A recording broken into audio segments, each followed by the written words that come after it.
سب سے پہلی جو بنیادی بات ہے جو تعلیمات الہیہ کا خلاصہ ہے وہ کیا ہے کہ انسان جب مجھے ساتھ لے کر چلتا ہے اور میری کائنات کو استعمال کرنے سے پہلے میرا بن کر چلتا ہے تو یہ ساری کائنات انسان کے حق میں آ جاتی ہے اور ساری کائنات کے اندر اطمینان اور عافیت اور راحت کی شکل پیدا ہو جاتی ہے۔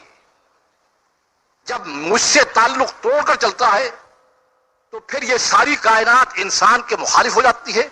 اور اس کی ہر چیز انسان کے مارنے پیٹنے پر لگ جاتی ہے۔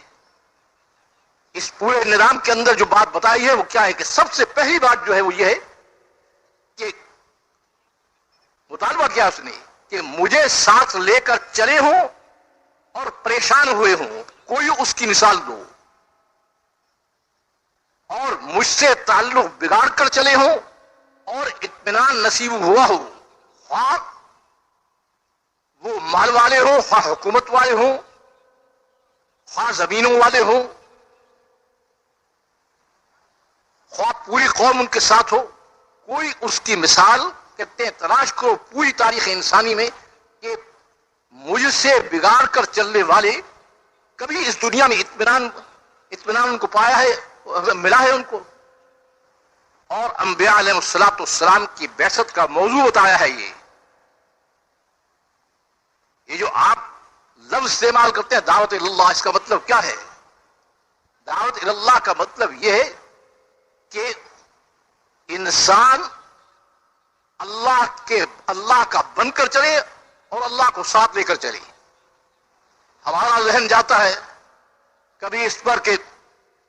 ملک ساتھ ہو جائے گا تو یہ ہو جائے گا، مال مل جائے گا تو یہ ہو جائے گا،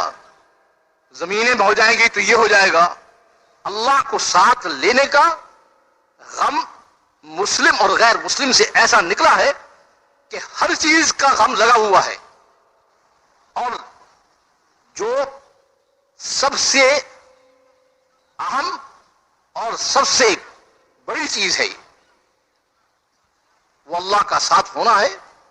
اس کا غم ہی نکلا ہوا ہے۔ یہ میں اس لیے عرض کر رہا ہوں یعنی جو امت تیار کرائی گئی تھی اس کام کے لیے کہ جب لوگ ادھر ادھر دوڑیں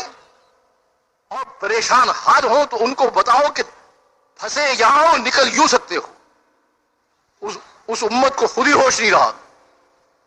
اس نے یہاں تک تو بات صاف کی ہے کہ اگر میں ساتھ ہوں، جنگل بیابان ہے اور کہیں پانی کا قطرہ نہیں ہے، اگر میں ساتھ ہوں تو تیرا یہ مسئلہ نہیں ہے۔ جب میں ساتھ ہوں تو مجھ سے کہ میں تیرا انتظام کروں گا۔ تو بھوک میں مبتلا ہے، کوئی کھانے کی چیز موجود نہیں ہے، میں اگر تیرے ساتھ ہوں تو تجھے مجھ سے مانگنے کی ضرورت ہے، باقی کسی چیز کی ضرورت نہیں ہے۔ مگر یہ ساری چیز کس کے لیے ہے؟ جبکہ وہ ساتھ ہو۔ یہ تمام انبیاء علیہ الصلوۃ والسلام جو تعلیمات الہیہ کو لے کر آئے ہیں یہ بنیادی بات کہتے ہیں۔ اسی وجہ سے ان کے کام کو کیا کہا جاتا ہے؟ دعوت اللہ، کہ جن کے ہاتھ میں کچھ نہیں ہے ان کو ساتھ دینے کا غم تو یہ سوال ہے، اور جس کے ہاتھ میں سب چیز ہے اس کا تو یہ غم نہیں ہے۔ تو اس لیے میں عرض کر رہا ہوں کہ اس کام کا مقصد کیا ہے کہ اپنے دماغوں کی سوچ کو ختم کر کے اللہ کے اس مقرر کردہ نظام کی طرف لوٹنا ہے، اور اللہ کے اس مقرر کردہ نظام کو اپنا کر پوری انسانیت کو اس طرف لانا ہے۔